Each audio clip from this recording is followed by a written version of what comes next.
ஆன்மீக சொந்தங்கள் அனைவருக்கும் அன்பான காலை வணக்கம். நாம் நம்மளுடைய சேனலில் தொடர்ந்து நிறைய சுவாரஸ்யமான ஆன்மீகம் சார்ந்த தகவல்களை தாங்க பார்த்துட்டு வந்துட்டு இருக்கோம். அந்த வரிசையில் இந்த பதிவில் என்ன பார்க்க போகிறீங்க அப்படின்னா, புதிதாக பிறந்திருக்கக்கூடிய ஆங்கில வருடத்தினுடைய முதல் மாதமான ஜனவரி மாதம் 22ஆம் தேதிக்கு பிறகு ஏற்படக்கூடிய கிரக மாற்றங்களால் என்ன மாதிரியான பலன்களை எல்லாம் மிதுன ராசி நேயர்கள் சந்திக்க போகிறாங்க. அதாவது ஜனவரி மாதம் அப்படின்னாலே நமக்கு தமிழ் மாதத்தில் தை மாதம் பிறந்துடுது. அதாவது ஆண்டினுடைய முதல்ல பிறக்கக்கூடிய மாதத்தில் வர தை மாதம். தை பிறந்தால் வழி பிறக்கும் அப்படின்றது எல்லாருடைய நம்பிக்கையும். ஸோ இந்த தை மாதத்திற்காக ஏங்கி காத்துட்ருக்கக்கூடியவங்க பலரும் இருக்காங்க. ஸோ அப்படிப்பட்ட இந்த டைமில் ஏற்படக்கூடிய கிரக மாற்றங்கள் எப்படி இருக்குது, அதை பொறுத்து தான் அந்த மாதத்திற்கான பலன்களானது கணக்கீடு செய்வாங்க. ஸோ மிதுனராசி அன்பர்களுக்கு எப்படி இருக்குது, எந்த விஷயத்தில் கவனமாக இருக்கும், என்னெல்லாம் நடக்க போகுது அப்படின்றத தெளிவாக பார்த்து தெரிஞ்சுக்கலாம். வீடியோக்குள்ளே போகிறதுக்கு முன்னாடி நீங்கள் இன்னும் நம்ம சேனலை சப்ஸ்கிரைப் பண்ணாமல் இருக்கீங்க அப்படின்னா மறக்காமல் சேனலை சப்ஸ்கிரைப் பண்ணிக்கோங்க. கூடவே பக்கத்தில் இருக்கிற பெல் சிம்பிளையும் கிளிக் பண்ணிக்கோங்க. அப்போ தான் நாங்கள் போடக்கூடிய வீடியோக்கள் எல்லாமே உங்களுக்கு நோட்டிஃபிகேஷன் உடனுக்குடன் வந்தடையும். நீங்களும் பார்த்து பயன்பெறலாம். வாங்க வீடியோக்குள்ளே போகலாம். ஒரு மனிதனுடைய வாழ்க்கையில் அடுத்தடுத்து நிகழக்கூடிய விஷயங்களை நம்மளால் தெரிஞ்சிக்க முடியுது அப்படின்னா அதுக்கு உதவியாக இருக்கக்கூடியது ஜோதிடம் தாங்க. இந்த ஜோதிடம் அப்படின்றது கிரகநிலைகளை வைத்து தான் கணக்கீடு செய்வாங்க. ஸோ அதுவும் ஒரு மனிதனுக்கு என்ன நடக்க போகுது அப்படின்றத அவங்களுடைய ஜனனகால ஜாதகத்தை வச்சு பார்க்கும் பொழுது தான் நிறைய விஷயங்கள் தெரிஞ்சுக்க முடியும். அப்படி பார்க்கும் பொழுது முதல்ல நமக்கு உதவியாக இருக்கக்கூடியது கிரகநிலைகள்.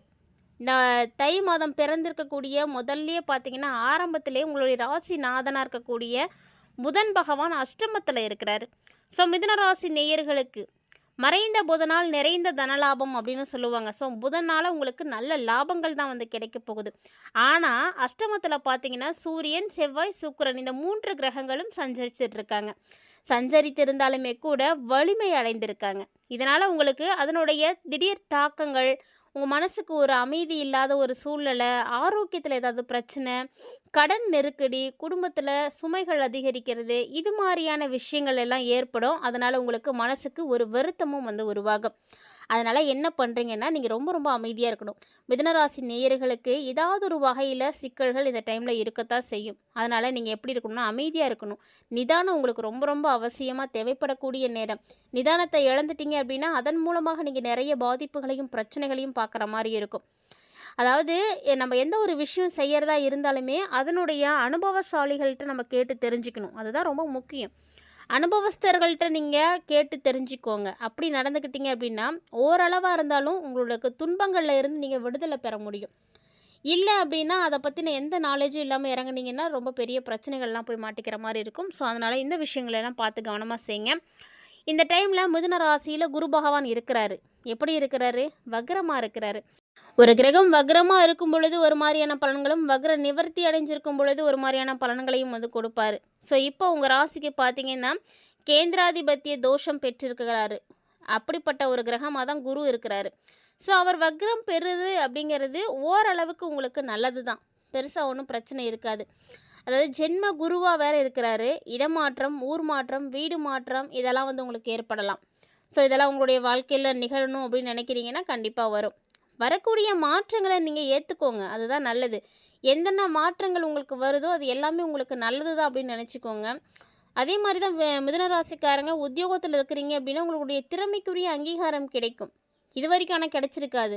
உங்களுக்கு இருக்கக்கூடிய டேலண்ட்டுக்கு, நீங்கள் செய்யக்கூடிய வேலைக்கும், நீங்கள் வாங்கக்கூடிய சம்பளத்துக்கும் சம்மந்தமே இருக்காது. ஆனால் இவ்வளோ நாளாக கவலைப்பட்டுட்டு இருந்தீங்க இல்லையா, அந்த கவலைகள் எல்லாம் மாறப்போகுதுங்க. கூட வேலை செய்யக்கூடிய சக பணியாளர்களால் உங்களுக்கு ஒரு சில பிரச்சனைகளானது வர மாதிரி தான் இருக்கும். ஏன்னா குருவினுடைய பார்வை அப்படி இருக்குது.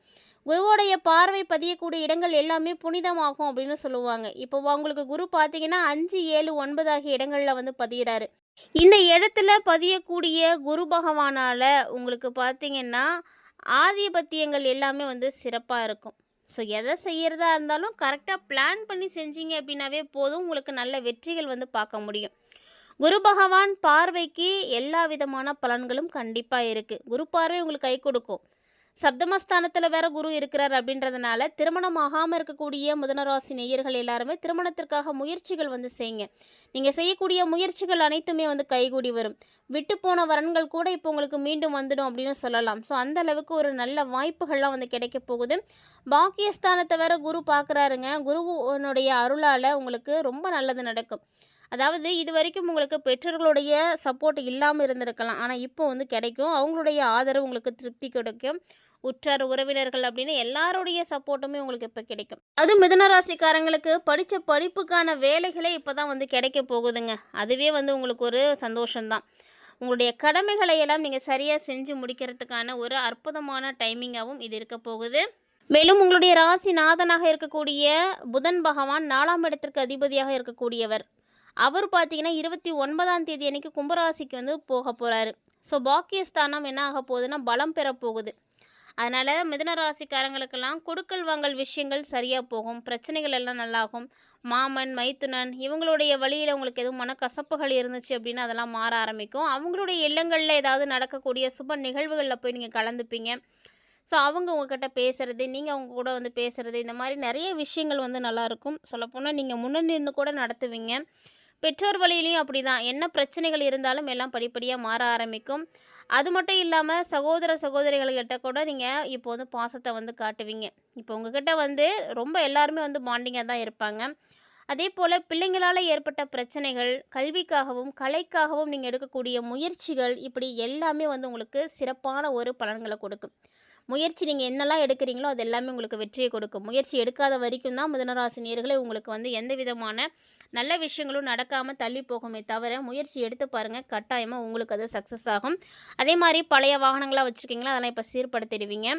மகர ராசிக்கு சஞ்சரிக்கக்கூடிய சுக்கிர பகவான், மகர ராசிக்கு சுக்கிரன் எப்போ பயிற்சி ஆகிறாரு அப்படின்னா 7/2/2026 அன்னைக்கு தான் வந்து பயிற்சி ஆகிறாரு.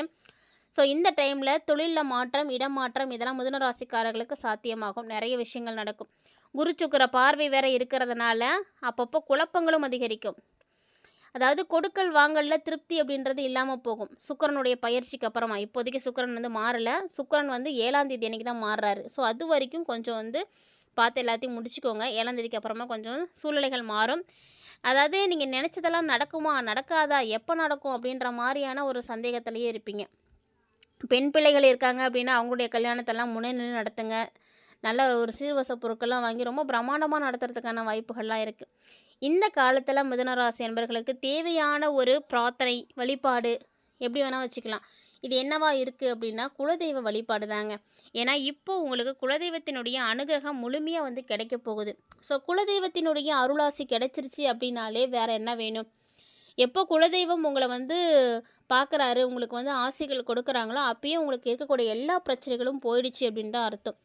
ஏன்னா நம்ம எல்லா கடவுள்களை வழிபாடு செய்கிறத விட குலதெய்வத்தினுடைய ஆசி தான் நமக்கு கிடைக்கணும். அப்போ தான் நமக்கு பூர்வ புண்ணிய சாபமாக இருக்கட்டும், இல்லைன்னா நம்ம முன்னோர்களுடைய சாபமாக இருக்கட்டும், இதெல்லாம் வந்து சரியாக போகும். அப்படிப்பட்ட ஒரு நல்ல சக்தி பெற்ற குலதெய்வத்தினுடைய அருளாசி இப்போ உங்களுக்கு கிடைக்க போகுது. அதனால் மிதுனராசிக்காரங்களுக்கு இந்த காலகட்டங்களில் எல்லா வகையிலையுமே நல்ல விஷயங்கள் நடக்கும். அதே மாதிரி குலதெய்வத்துக்கு நீங்கள் எதுவும் பிரார்த்தனைகள் வச்சுருக்கீங்க, நேர்த்திக்கடன் வச்சுருக்கீங்க, அதை செய்ய முடியாமல் நிறைய தடைகளெல்லாம் பார்த்துட்ருக்கீங்க அப்படின்னா அந்த தடையெல்லாம் விலகும். ஸோ இப்போ உங்களுக்கு ஒரு வாய்ப்பு கிடைக்கும் அதெல்லாம் போய் நிறைவேற்றிக்கிறதுக்கு. அப்படி ஒரு வேளை சான்ஸ் கிடச்சிதுன்னா முதல்ல போய் நீங்கள் என்ன பிரார்த்தனை வச்சுருக்கீங்களோ அதை நிறைவேற்றிட்டு வந்துடுங்க. ஏன்னா அப்போ தான் அவங்களுடைய அருளாசி உங்களுக்கு முழுமையாக கிடைக்கும், நேரடியாக வந்து சேரும். அதனால் அதுக்கான வாய்ப்புகள்லாம் இருக்குது. இதே போல் பொது வாழ்க்கையில் இருக்கக்கூடியவங்களாக இருக்கீங்க அப்படின்னா முற்பாதியில் கொஞ்சம் வளர்ச்சி இருக்கும், பிற்பாதியில் கொஞ்சம் தளர்ச்சி இருக்கும். ஸோ ரெண்டையும் வந்து பொருட்படுத்திக்காதீங்க. ஏன்னா ரெண்டுமே வந்து முக்கியமானது தான். வளர்ச்சியை மட்டும் பார்த்துட்டு இருந்தோம் அப்படின்னா நமக்கு இருக்கக்கூடிய தளர்ச்சிகளை பற்றியும் அதனால் வரக்கூடிய பாதிப்புகளை பற்றியும் நம்ம தெரிஞ்சிக்காமலே போயிடுவோங்க. ஸோ அதனால் நமக்கு எந்த அளவுக்கு வளர்ச்சி முக்கியமோ அதே அளவுக்கு அந்த தளர்ச்சியை பற்றி தெரிஞ்சுக்கிறதும் முக்கியமானது. நல்லதை மட்டும் தெரிஞ்சிக்கக்கூடாது, நமக்கு வரக்கூடிய ஆபத்தையும் தெரிஞ்சுக்கணும். அப்போ தான் முன்னெச்சரிக்கையாக இருக்க முடியும். ஸோ அந்த வகையில் பார்த்தீங்கன்னா இப்போ வந்து மிதுனராசினியர்களுக்கு ரொம்ப சிறப்பாக இருக்கும். வியாபாரம் தொழில் செய்யக்கூடிய எல்லாருக்குமே ரொம்ப விறுவிறுப்பாக இருக்குங்க. வியாபாரம்லாம் ரொம்ப சூப்பராக இருக்கும். ஸோ சொந்தமாக தொழில் தொடங்கணும்னு நினைக்கக்கூடியவங்க இந்த தையில வந்து ஸ்டார்ட் பண்ணுங்கள். தையிலேருந்து நீங்கள் ஆரம்பிக்கும் பொழுது உங்களுக்கு நல்ல பலன்கள் கிடைக்கும். கல்வி பயிலக்கூடிய மாணவ மாணவிகளை பொறுத்த வரைக்கும் இந்த டைமில் உங்களுக்கு ஆசிரியருடைய உதவி கண்டிப்பாக இருக்குது. ஸோ அவங்களுடைய உதவியோடு நீங்கள் நிறைய விஷயங்களை செய்ய முடியும், சாதிக்க முடியும். பெண்களை பொறுத்த வரைக்கும் வீடு மாறணும் அப்படின்றது உங்களுக்கு ரொம்ப நல்ல விஷயம். வீடு மாறினீங்கன்னா இன்னும் நல்லா இருப்பீங்க. அதே போல் மற்றவங்களுடைய சப்போர்ட் உங்களுக்கு இப்போ இருக்குது. ஸோ ஃப்ரெண்டாக இருக்கலாம், வேறு மொழி பேசக்கூடியவங்க, வேறு இனத்தை சேர்ந்தவங்க, அவங்களுடைய ஃப்ரெண்ட்ஷிப் கிடைக்கும். ஸோ 2 பேரும் சேர்ந்து எதுவும் செய்யலாம் அப்படின்ற மாதிரியான ஒரு கூட்டு முயற்சியில் இறங்குனீங்க அப்படின்னா நல்ல வெற்றிகளை வந்து பார்க்க முடியும். கிட்டத்தட்ட பார்த்தீங்கன்னா மிதுன ராசி நேயர்களுக்கு நிறைய விஷயங்கள் இந்த டைமில் நல்லபடியாக நடக்க இருக்குங்க. ஸோ அதை பற்றி தெளிவாக பார்த்துருப்பீங்கன்னு நினைக்கிறேன். கட்டாயமாக இந்த பதிவு உங்களுக்கு வந்து பிடிச்சிருந்துருக்குன்னு நினைக்கிறேன். இந்த பதிவு உங்களுக்கு பிடிச்சிருந்ததுன்னா லைக் பண்ணி ஷேர் பண்ணுங்கள், மறக்காமல் கமெண்ட் பண்ணுங்கள். மிதுனராசி நேர்களை பொறுத்த வரைக்கும் இந்த காலகட்டங்களில் செய்யக்கூடிய எளிமையான பிரார்த்தனையாக குலதெய்வத்தினுடைய வழிபாடு இருக்குன்னு சொல்லியிருக்கோம். இந்த பதிவு நீங்கள் பார்த்துட்டு இருக்கும் போதே கூட உங்களுடைய குலதெய்வத்தை மனசார பிரார்த்தனை செய்துட்டு அவங்களுடைய பேரை மறக்காமல் கமெண்ட் பாக்ஸில் வந்து கமெண்ட் பண்ணுங்கள்.